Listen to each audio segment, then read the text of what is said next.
tempo de exposição. Esse conceito ficou aí na minha cabeça enquanto eu fazia o treino de cardio e eu achei necessário fazer um conteúdo aqui para as pessoas que têm interesse em Hyrox, têm interesse em melhorar o seu cardio, porque é muito essencial a gente entender isso para a gente acertar os nossos treinos. Então, bom, vamos lá, vamos trocar essa ideia aí. Tempo de exposição, turma. Pensa o seguinte: se eu vou pro sol e fico exposto, qual é a resposta majoritariamente disso? Eu vou me bronzear. Se eu vou para um lugar muito barulhento e muito incomodativo e fico exposto muito tempo, eu vou ficar irritado, puto e vou ficar estressado, vou ter que sair dali. Tá. Da mesma maneira, se eu vou fazer um cardio e vou me expor a ele, o que vai acontecer? Eu não vou me bronzear, mas eu vou ter adaptações relacionadas ao endurance, adaptações fisiológicas em todo o meu corpo. Eu vou ter angiogênese, que são síntese de novos capilares, novas veias e canais para esse sangue circular pelo meu corpo, pela musculatura alvo daquilo que eu estou trabalhando. Então o remo eu tenho uma adaptação, membro superior e membro inferior. Na corrida eu tenho uma, no esqui e na bike eu vou ter outra e na natação eu vou ter outra, tá? Esportes diferentes, com gestos motores diferentes, levam a adaptações diferentes.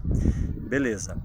Eu vou ter adaptação de biogênese mitocondrial também, que é uma das coisas que determinam o sucesso no endurance, nos cardios, nos esportes de fundo. Biogênese mitocondrial, galera, conceito de nerd explicado aí para a turma aí do dia a dia que quer melhorar o seu cardio. Mitocôndria, people, é a usina de energia do teu corpo. Então pensa o seguinte, para ficar fácil de entender. Pensa numa cidade de 300 mil habitantes, tipo Itajaí aqui, que é onde eu tô. Faz de conta que Itajaí tem uma estação de energia para abastecer a cidade inteira, uma só. Então, para abastecer uma cidade de 300 mil habitantes, essa usina vai ter que trabalhar no 100%, 110% o dia inteiro. O que vai acontecer? Essa usina vai esquentar, uma hora vai estourar, porque é uma só para muita gente. Fica com isso aí na cabeça. Aí vamos supor que eu tenho uma outra situação que em outra cidade, cada um dos 20 bairros tenha uma estação de energia, o que faz com que cada estação trabalhe mais ou menos nos 70% de capacidade total. Eu não vou ter superaquecimento, ou pelo menos não vai ser tão frequente como no primeiro exemplo, e eu vou ter um trabalho um pouco mais equilibrado entre, sei lá, esforço e descanso da estação. Pegaram mais ou menos a ideia? Agora faz de conta que num terceiro exemplo, na mesma cidade de 300 mil habitantes, eu tenha a cada condomínio, a cada quarteirão, uma estação de energia. O que faz essa estação trabalhar no 10% da capacidade, sempre resfriada e sempre de boa. Eu não vou ter problema, eu vou ter sempre um abastecimento, presta atenção, sempre um abastecimento, um fornecimento mais do que o necessário para atender aquela demanda só daquele prédio. Muito diferente do segundo exemplo, que é uma por bairro, que vai trabalhar muito mais, e muitíssimo diferente do primeiro exemplo, que vai estar rodando sempre no talo, tá? Então, trazendo de volta por exemplo do treino, quanto mais mitocôndrias eu tiver, mais chances de sucesso e mais facilidade naquele cardio vou ter, pelo maior aporte de energia. É mais ou menos assim que funciona.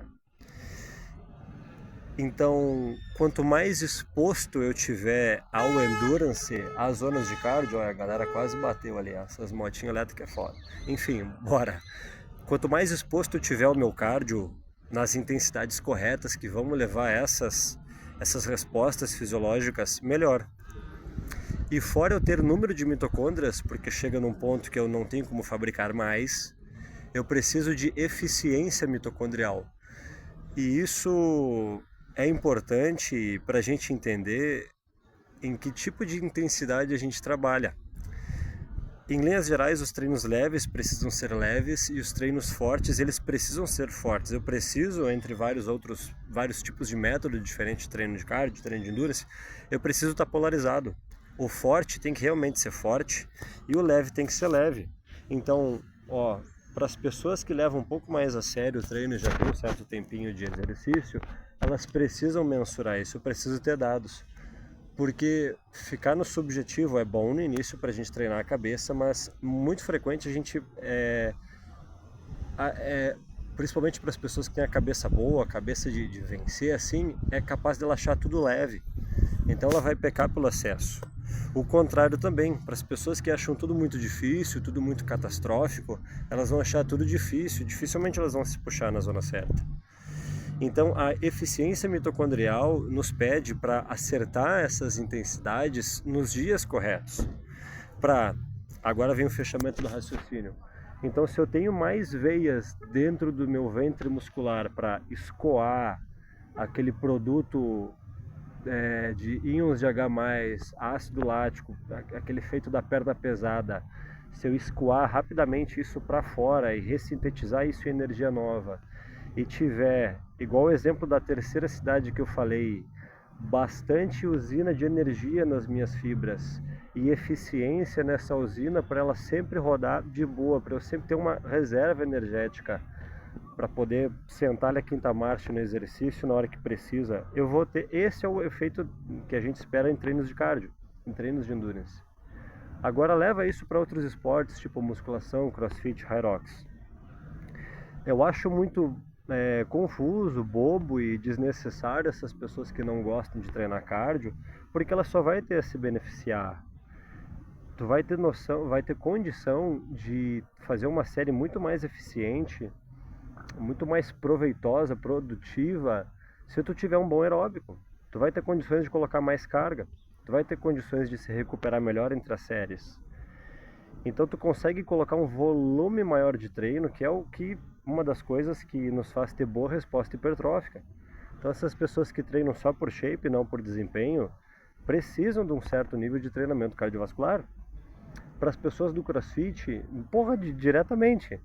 Porque apesar da maioria dos WODs de competição serem quase todos anaeróbicos, quase todos glicolíticos, por mais que não seja avaliado diretamente o cardio longo em competições de WOD curto, os meus WODs curtos eles dependem quase que diretamente das adaptações que eu faço nos treinos longos, sacou? E no Hyrox não preciso nem dizer, pelo fato de ser corrida e eu ficar lá naquele exercício por 1 hora e girar de estações onde meu batimento vai lá para casa do cacete a 180, 190, corridas que fazem o batimento subir, mais estações onde eu consigo recuperar um pouco mais, eu preciso ser craque a ponto de me recuperar a 160, 150. E quanto melhor eu controlar meu batimento em batidas mais brandas, mais aproveitamento eu vou ter durante a prova. Então, galera, papos de nerd aqui para a gente entender um pouco mais do cardio. É por isso que as pessoas têm que entender esse conceito de tempo de exposição, para a gente ficar exposto em zonas corretas nos dias corretos. Mas Luiz, e como que eu faço então essa exposição ao cardio? É no mínimo 1 hora, filho. 1 hora, 1h10, 1h20, depende do nível da pessoa. Mas geralmente se começa com 15 minutos, 20 minutos, meia hora, porque aí a gente sai da parte da fisiologia do exercício e entra um pouco mais na parte de biomecânica, né? A gente integra essas ciências aí. Porque se a pessoa sair do treinamento do zero e ela está começando a treinar agora, ela não vai ter estrutura, o tendão dela não vai ser complacente o suficiente, vai ter um desbalanço entre as fibras de colágeno e rigidez e transmissão de força, ela não vai ter condição de sustentar 1 hora em repetições repetitivas aí, em alto volume de corrida, de choque de calcânio no chão. Osso e tecido facial não vai conseguir transmitir de maneira equilibrada essas forças de reação do solo e passada e tudo mais, e ela vai estar mais exposta a lesões musculoesqueléticas de grau 1, que ela vai ficar dolorida por alguns dias, talvez se machuque, perca algumas sessões, mas em 7, 15 dias ela vai estar de volta. Ou grau 2, ela vai ter que passar por um programa de reabilitação, vai perder boas sessões e vai ter que fazer um tratamento. Então por isso que treinador é chato, galera, porque tu vai precisar fazer 6 meses, 1 ano de base de alguma coisa para buscar uma evolução plena com o mínimo de risco e dano possível, entende? E por isso que planilha não é para todo mundo. Tu vai precisar das aulas de turma, com certeza, nessa primeira fase, por uns 2 anos, porque tu precisa de técnica, tu precisa de volume baixo e tu precisa de aprendizado teórico e educacional a respeito de fisiologia do exercício para não pular a etapa e não fazer cagada. Então, planilha para quem tem tempo e para quem entende. Tipo assim, tá escrito lá, tu vai fazer 2 horas de rodagem, é 2 horas de rodagem. Por quê? Por causa que tu precisa de exposição. Então é isso, turma. O vídeo ficou um pouquinho comprido, mas vozes da cabeça. Eu pensei nisso enquanto eu estava fazendo meu treino de cardio hoje. Bons treinos aí para todo mundo e até a próxima.